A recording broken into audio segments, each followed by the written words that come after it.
Hi welcome back to my channel. ఈరోజు కథ ప్రియమైన నీకు రెండవ భాగాన్ని వినేద్దాం. ఉదయం 5:30 బస్సు కూకట్పల్లికి చేరుకుంది. అసలే అది డిసెంబర్ మాసం. తెల్లవారుజామున 5:30 అయినా మధ్యరాత్రి 2-3 లాగా అనిపిస్తుంది. చలి విపరీతంగా ఉంది. బస్సు దిగిన దివిజ తనని రిసీవ్ చేసుకోవడానికి వచ్చిన దక్ష కోసం వెతుకుతూ ఉంటుంది. ఇంతలో వెనుక నుండి ఒక చెయ్యి వచ్చి భుజం మీద పడుతుంది. ఎవరా అని వెనక్కి తిరిగి చూసేసరికి వెనుక ఉన్న మనిషి అవతారం చూడగానే భయం వేసి చిన్నగా కేక వేస్తుంది. అవతలి మనిషి కూడా దివిజలాగే భయపడుతూ చిన్నగా కేక వేసి 2 అడుగులు వెనక్కి వేస్తారు. కళ్ళు మాత్రమే కనిపించేలాగా మొహానికి కట్టుకున్న మఫ్లర్, మందపాటి స్వెటర్తో ఉత్తర ధ్రువంలో ఉండే ఎస్కిమోలు మాదిరిగా ఉంది ఆ మనిషి అవతారం. తుతు అని చిన్నగా వీపు మీద చేత్తో కొట్టుకుని, ఏంటే నేను దక్షిణి, నువ్వు దడుచుకుందే కాక నన్ను కూడా దడిపిస్తావా అంటుంది. మరి ఇలా గ్రహాంతరవాసిలాగా వేషం వేసుకుని సందడి లేకుండా వెనకే వచ్చి భుజం మీద చెయ్యి వస్తే భయపడక హాయ్ హౌ ఆర్ యూ అంటూ కుశల ప్రశ్నలు వేయాలా అంటుంది దివిజ. మరి ఇంత చలిలో వెయిట్ చేయాలంటే ఆ మాత్రం అరేంజ్మెంట్ ఉండాలి, లేకపోతే జ్వరం వచ్చిన కోడిలా బెడ్ మీద పడతా. ఏడ్చావులే పద అంటుంది దివిజ. అయినా నువ్వేంటే ఏ బస్సు దొరకనట్టు ఈ తెల్లవారుజామున బస్సు ఎక్కావు అంటుంది. అబ్బా నాకు అదే దొరికిందిలేవే పద. ఆగాగు, రాత్రి నుండి టెన్షన్తో సస్పెన్స్తో చస్తున్నా, మ్యాటర్ ఏంటో చెప్పు అంటుంది. ఒసేయ్ ఆత్రపు పక్షి, ఇందాక నువ్వేగా ఈ చలికి ఏదో అరేంజ్మెంట్స్ అనే దిక్కుమాలిన వాగుడు వాగావు. మరి నీలాగా నాకేం అరేంజ్మెంట్స్ లేవు కదా. అసలే చలికి చస్తున్నా, బస్సులో కూడా చలికి వణికిపోయా. ఇప్పుడు నువ్వు కూడా నన్ను చంపకు, ముందు నీ ఫ్లాట్కి పద అంటుంది దీనంగా దివిజ. దివిజ అలా అనగానే దక్షకి తన కింకరత్వం గుర్తుకు వచ్చి తన ఆత్రాన్ని తనలోనే దాచుకుని ఇంకేం మాట్లాడకుండా తన స్కూటీ దగ్గరికి వెళ్తుంది. పావుగంటో ఫ్లాట్కి చేరుకుంటారు. తాళం తీసి ఇద్దరూ లోపలికి రాగానే దివిజ, నీ ఫ్లాట్లో ఇంకొకరు కూడా ఉన్నారు అని చెప్పావు, నీతో పాటు మరి అమ్మాయి ఎక్కడా కనిపించట్లేదే అని అడుగుతుంది. తను వేరే ఫ్లాట్ షిఫ్ట్ అయింది అంటుంది దివిజ బ్యాగ్ని సోఫాలోకి విసిరేస్తూ. ఏమైంది? నన్ను ఎవరు భరిస్తారే, నా మెంటల్ తట్టుకోలేక పారిపోయింది అంటుంది నవ్వుతూ. అంటే నీ శాడిజం తన దగ్గర కూడా చూపించేసావన్నమాట. నీ రాక్షసానందం తగలయ్యా, పాపం అమ్మాయి అంటుంది. నా శాడిజంకి ఏం కానీ ముందు నువ్వు ఫ్రెష్ అయ్యరా, ఏమైనా తిని కాసేపు రెస్ట్ తీసుకో, నువ్వు తర్వాత చాలా మాట్లాడుకోవాలి మనం అని అంటుంది. దక్ష తిండి గురించి మాట్లాడే వరకు తనకి గుర్తుకు రాలేదు నిన్నటి నుంచి ఏమీ తినలేదని. వెంటనే మరో మాట మాట్లాడకుండా బాత్రూంలోకి దూరింది ఫ్రెష్ అవ్వడానికి ఆకలి గుర్తొచ్చి. దక్ష బ్రేక్ఫాస్ట్ ప్రిపేర్ చేయడానికి కిచెన్లోకి వెళ్ళిపోయింది. ఇక్కడ దివిజని ఫాలో అవుతున్న వంశీ ఫ్రెండ్ తను దక్ష వాళ్ళ ఫ్లాట్కి వెళ్ళగానే వంశీకి కాల్ చేస్తాడు. రాత్రంతా దివిజ ఆలోచనలతో నిద్ర పట్టక అప్పుడే కాస్త కళ్ళు మూతలు పడుతున్నాయి అనేసరికి ఫోన్ మోగుతుంది. ఆ మూతకి నిద్ర ఎగిరిపోయిన వంశీ వెంటనే ఫోన్ చేతులకు తీసుకుని చూస్తాడు. ఆ కాల్ తన ఫ్రెండ్ గౌతమ్ దగ్గర నుంచి వెంటనే లిఫ్ట్ చేస్తాడు. చెప్పరా గౌతమ్ అని ఆత్రంగా అడుగుతాడు. రేయ్ వంశీ, ఇప్పుడే దివిజ తన ఫ్రెండ్తో వాళ్ళ ఫ్లాట్కి వచ్చిందిరా అంటాడు. అంతా ఓకేనా, సేఫే కదా అంటాడు. తన సేఫ్గానే ఉంది, కూకట్పల్లిలో వాళ్ళ ఫ్రెండ్ ఉండేది, తనతోనే ఉంటుంది అనుకుంటా, ఫ్లాట్లో కూడా ఎవరూ లేనట్టున్నారు అంటాడు. ఆ మాట వినగానే వంశీకి చాలా సంతోషం వేసింది. ఎందుకంటే తను ఉండేది కూడా కూకట్పల్లిలోనే, తన ఆఫీస్ కూడా అక్కడే, దివిజ కూడా అక్కడే ఉండబోతుంది. సో తన పని ఇంకా ఈజీ అవుతుందని ఆ సంతోషం. వెరీ గుడ్, నువ్వు వెంటనే తన ఫ్రెండ్ గురించి అన్ని డీటెయిల్స్ కనుక్కో అంటాడు. అలాగే రా, మరి నేను ఒకసారి ఇంటికి వెళ్ళి మళ్ళీ వస్తాను, బాయ్ రా అంటాడు. సరే బాయ్ రా అని కాస్త ఆగి, రే గౌతమ్. ఏంట్రా అంటాడు ఫోన్ పెట్టేవాడు ఆపి. చాలా థ్యాంక్స్ రా, అడగంగానే హెల్ప్ చేస్తున్నావు అంటాడు.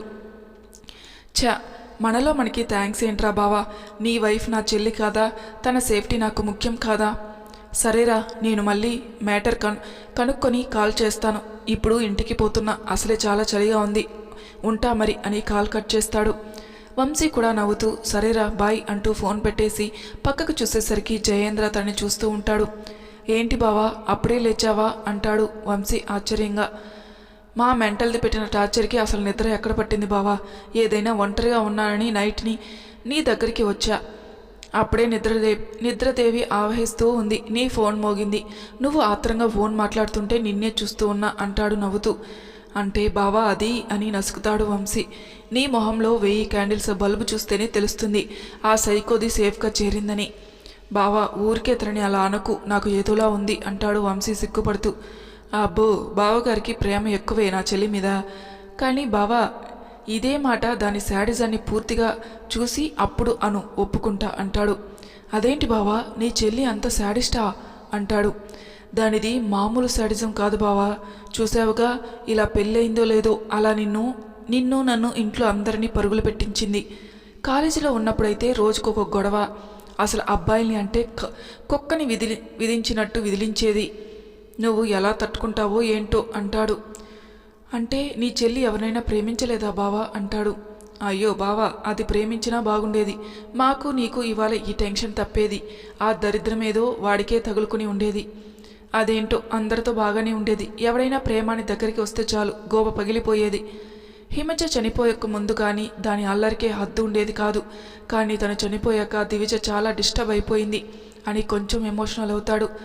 వంశీ భుజం మీద చెయ్యి వేసేసరికి తేరుకుని మళ్ళీ అసలు అప్పటి దివిజను మళ్ళీ చూస్తాం అని అనుకోలేదు. కానీ ఈ పెళ్లి పుణ్యమా అని ఇదిగో మళ్ళీ ఇలా రోడ్డు మీద పడి వెతకాల్సి వచ్చింది. సరేలే బావా, నువ్వు వెళ్ళి ఫ్రెష్ అయ్యిరా అని లేచి కిందికి వెళ్ళిపోతాడు జయేంద్ర. వంశీ ఆలోచనలో పడతాడు. కిందికి వెళ్ళిన జయేంద్ర అందరినీ పిలిచి విషయం చెప్తాడు. మరైతే ఇంకేంట్రా, అది ఎక్కడ ఉందో తెలిసింది కదా, వెళ్ళి తీసుకుని వచ్చేయండి అంటుంది సీత. పెద్దమ్మ, బావ ఏం చెప్పాడు, తనని ఎవరూ కలవకండి అని చెప్పాడు కదా. ఇప్పుడు మనం వెళ్ళి ఏదైనా చేస్తే మళ్ళీ అది పెంట చేస్తుంది. కనీసం అది అక్కడ క్షేమంగా ఉంది అని మనకి తెలుస్తుంది. ఈసారి ఏమైనా జరిగితే అది ఎక్కడ ఉంది అనేది కూడా మనకి తెలియకుండా పోతుంది. బావ ఏదో చేస్తానంటున్నాడు కదా, అది తనకి వదిలేద్దాం. మనం వేలు పెట్టి వ్యవహారం చెడిపే కంటే కామ్గా ఉండడమే మంచిది అని అంటాడు. అవునక్క, వాడు చెప్పింది నిజమే అని అంటుంది సుధ కూడా. అందరికీ అదే సరైన నిర్ణయం అనిపించే ఎవరు పార్టీ వాళ్ళు వెళ్ళిపోతారు. దివిజ ఫ్రెష్ అయి వచ్చి దక్ష చేసిన జీడిపప్పు ఉప్మా తింటూ ఉంటుంది. పక్కన తినడానికి కూర్చున్న దక్ష తను ఆత్రంగా తినడం చూసి, కరువు ప్రాంతం నుంచి వచ్చినట్లుగా అలా మింగేస్తున్నావేంటే, నెమ్మదిగా తిను, పిచ్చి కుక్కలు ఏమీ తరమడం లేదు నిన్ను అని అంటుంది. నిన్నటి నుండి నేను పడ్డ టెన్షన్ నాకే తెలుసు. అసలు ఆకలి అనేది గుర్తుకు రాలేదు. ఇవాళ చాలా రిలాక్స్గా ఉంది, అందుకే నిన్నటిది కూడా కలిపి తినేస్తున్నా అంటుంది ఉప్మా నోట్లో పెట్టుకుంటూ. సరే నీ మొహం చూస్తేనే తెలుస్తుంది బాగా స్ట్రెయిన్ అయ్యావని. వెళ్ళి నిద్రపో, తర్వాత మాట్లాడుకుందాం. నేను బయటికి వెళ్ళి వస్తాను, కొంచెం పని ఉంది అంటుంది. అదేంటి, ఆఫీస్ లేదా? తమరి టైమింగ్ తల్లి అర్థం కానట్టు మొహం పెడుతుంది దివిజ. అది అర్థమై దక్ష, నాకు ఇవాళ రేపు వీక్ ఆఫ్. నువ్వు వస్తున్నావని చెప్పగానే ఇంకో రోజు ఎక్స్ట్రా లీవ్ కావాలని మెయిల్ పెట్టేశా. సో టోటల్గా 3 రోజులు మీతో ఉంటాను, తర్వాత ఆలోచిద్దాం ఏం చేయాలనేది అంటుంది. అంటే ఏంటే, నన్ను తిరిగి పంపించేద్దాం అనుకుంటున్నావా? 3 రోజుల తర్వాత అంటుంది ఏడుపు మొహం పెట్టి. అమ్మ తల్లి, నేను అలా చేస్తే మళ్ళీ నా మొహం కూడా చూడవని నాకు తెలుసు. మళ్ళీ నువ్వు ఖచ్చితంగా చేజింగ్ ప్రోగ్రాం పెడతావు. మళ్ళీ నీ వెనకాల ఎవరు పరిగెడతాడు? కాబట్టి నువ్వు ఏం టెన్షన్ పడకు. నీకు ఉండాలనిపించిన రోజులు నా దగ్గర ఉండొచ్చు. అడ్డు చెప్పేవాళ్ళు ఎవ్వరూ లేరు. ముందు నువ్వు పోయి పడుకో. మొహం చూడు, 10 లంకణాలు చేసిందలాగా నేను బయటకు లాక్ చేసుకుని పెడతాను. నీకు ఏ డిస్టర్బెన్సు లేకుండా ఉంటుంది. దివిజ చిన్నగా నవ్వి సరే అని బెడ్రూమ్లోకి వెళ్ళిపోతుంది. దక్ష కూడా మెయిన్ డోర్ లాక్ చేసుకుని బయటికి వెళ్ళిపోతుంది. ఇక్కడ మన వంశీ ఫ్రెష్ అయ్యి కిందికి వచ్చి దివాకర్ కనిపించగానే, చిన్న మామయ్య, నేను ఇంకా ఇంటికి బయలుదేరుతాను అంటాడు. అదేంటి అల్లుడు గారు అలా అంటారు? నిన్ననేగా వచ్చారు, ఇక్కడ ఏమైనా ఇబ్బందా? అప్పుడే వెళ్తానంటున్నారు అంటాడు కంగారుగా. అయ్యో అదేం లేదండి, నిజానికి దివిజతో పాటు నేను ఉండాలి. కానీ తను ఇక్కడ లేనప్పుడు నేను ఇక్కడ ఉండి ఏం ప్రయోజనం? అందుకే వెళ్ళిపోతాను అంటున్నా. రాంప్రసాద్ వచ్చి, నిజమే అల్లుడు గారు, దివిజ ఉంటే తనతో కలిసి ఇవాళ మీరు పూజ చేయాలి. కానీ అది అలా చేసింది. మిమ్మల్ని ఇంకా ఆపేసి ఇక్కడ ఇబ్బంది పెట్టను. మీ ఇష్టం, మీకు ఎలా అనిపిస్తే అలాగే చేయండి అంటాడు. అలా అయితే మేము ఎవరో ఒకరు మీతో పాటు వస్తాం. పొరపాటు అది చేసినా దానికి సమాధానం మేము చెప్పాలి కదా, అందుకే వస్తాం, కాదనకండి అంటాడు దివాకర్.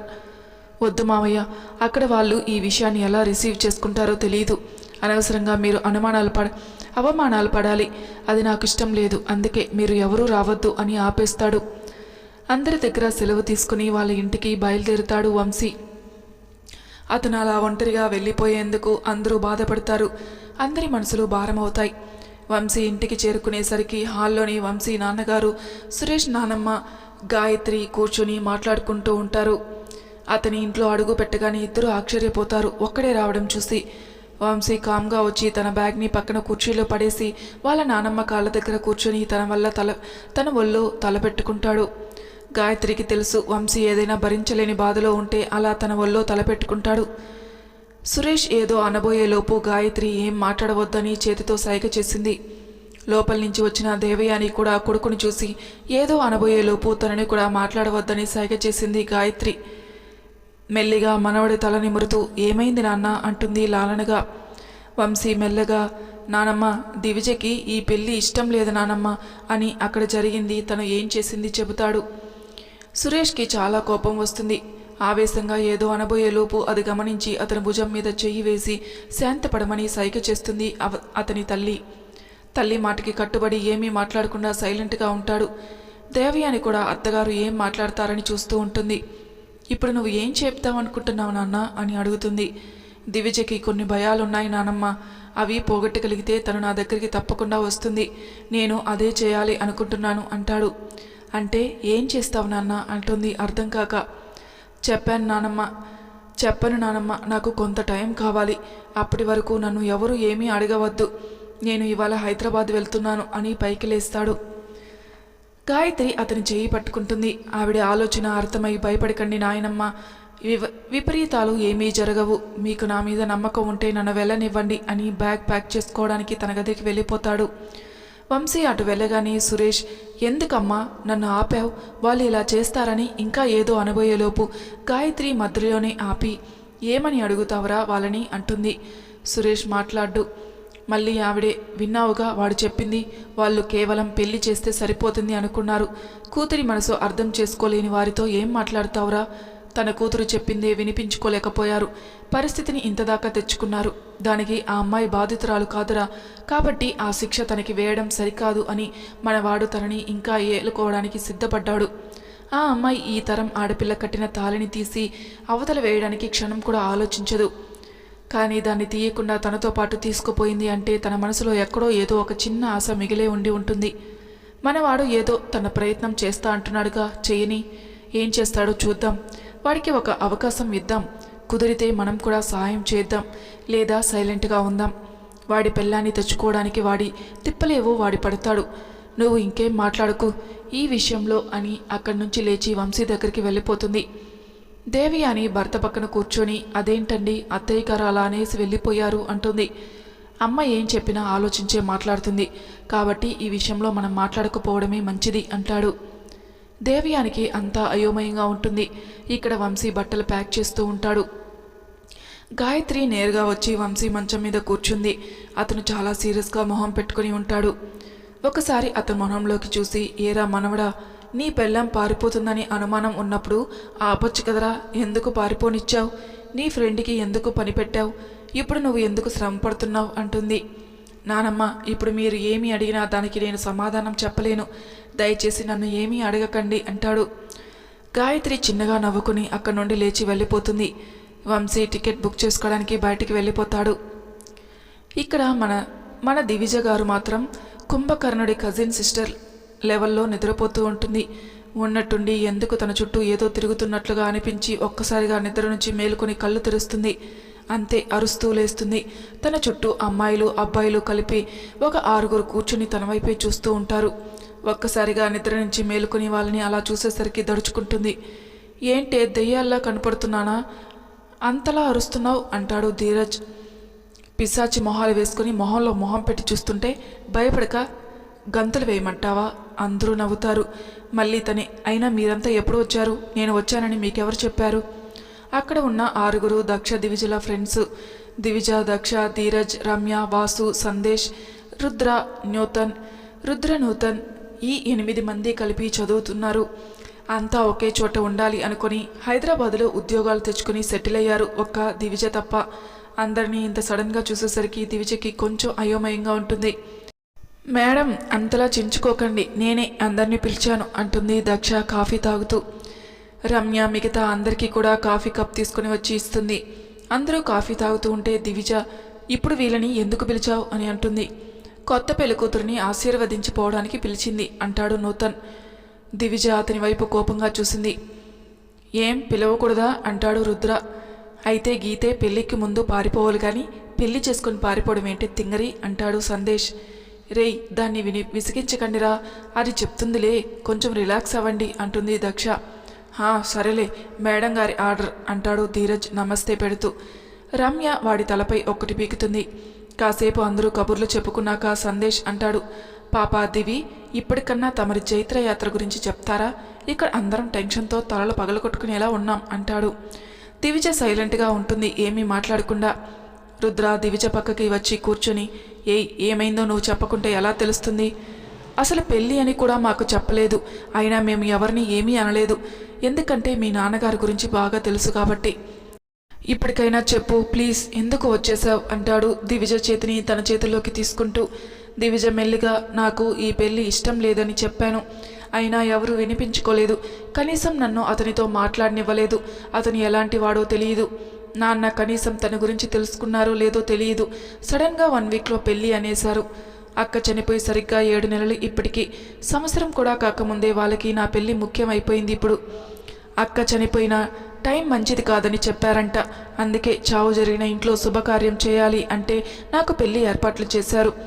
ఏ పూజ కానీ వ్రతం కానీ చెయ్యవచ్చు కదా, నా గొంతే కొయ్యాలి అనిపించింది వాళ్ళకి. మా అన్నయ్య ఉన్నాడుగా, వాడికి చెయ్యొచ్చు కదా పెళ్ళి. వాళ్ళ కళ్ళకి నేనే కనిపించాను. ఎంత చెప్పినా వినిపించుకోలేదు, అందుకే పారిపోయి వచ్చేసా అంటుంది కళ్ళకు నీళ్లు వస్తుంటే తుడుచుకుంటూ. మరి అదేదో పెళ్లికి ముందే పారిపోవచ్చు కదే, లేదా పెళ్లి ఆపే ప్రయత్నం అన్నా చెయ్యొచ్చు కదా. పెళ్లి చేసుకుని ఎందుకు పారిపోయి వచ్చావు అంటుంది రమ్య. పెళ్లి ఆపడానికి లాస్ట్ మినిట్ వరకు ట్రై చేశా, కుదరలేదు. పెళ్లికి ముందే పారిపోవాలని కూడా ట్రై చేశా, అది కూడా కుదరలేదు. అందుకే తప్పక ఇలా చేశా అంటుంది. మరి మీ ఇంట్లో వాళ్ళు కంగారు పడరా? నిన్న పెళ్లి చేసుకున్న అబ్బాయి ఏమనుకుంటాడు అంటాడు ధీరజ్. ఏమో, అవన్నీ నాకు తెలియదు, ఆలోచించలేదు. నాకు ఆ టైంకి ఆ ఐడియా వచ్చింది, వచ్చేసా అంతే ఉంటుంది. మరి ఇప్పుడు ఏం చేస్తావు అంటుంది రమ్య. తిరిగి వెళ్ళే ఆలోచనలు ఉన్నాయా అంటాడు నూతన్. అసలు ఆలోచనే లేదు. మా వాళ్ళు నన్ను మళ్ళీ ఇంటి గుమ్మం తొక్కనిస్తారా అని నేను అనుకోవడం లేదు అంటుంది దివిజ. మరి ఏం చేద్దామనుకుంటున్నావు అని అంటాడు సందేశ్. దివిజ ఏమీ మాట్లాడకపోయేసరికి రుద్ర, సరే దివిజ, నీ ఇష్టం, నువ్వు ఏం చేయాలనుకుంటే అది చెయ్యి, మేమంతా మీకు సపోర్ట్గా ఉంటాం అంటాడు. ఇదంతా కాదులేరా, దానికొక జాబ్ చూస్తే జాబ్ చేసుకుంటూ ఇక్కడే నా దగ్గరే ఉంటుంది అని అంటుంది దక్ష. ఈ ఆలోచన బాగుంది అనుకుని అందరూ దానికి ఫిక్స్ అయిపోతారు. దివిజ కూడా తమతో పాటు ఉండిపోతానందుకు సంతోషపడతారు. రేపటి నుంచి అందరూ దివిజ కోసం తమ ప్రయత్నాలు మొదలు పెట్టాలి అనుకుంటారు. దివిజ కూడా పెద్ద భారం దిగినట్లుగా అనిపిస్తుంది. మరి తర్వాయి భాగంలో ఏం జరుగుతుందో నెక్స్ట్ ఎపిసోడ్లో తెలుసుకుందాం. అంతవరకు నా ఛానల్ని సబ్స్క్రైబ్ చేయని వాళ్ళు ప్లీజ్ సబ్స్క్రైబ్ చేసుకోండి, లైక్ చేసి షేర్ చేయండి. మీ అభిప్రాయాలు నాకు కామెంట్ రూపంలో తెలియజేయండి. Thank you for listening.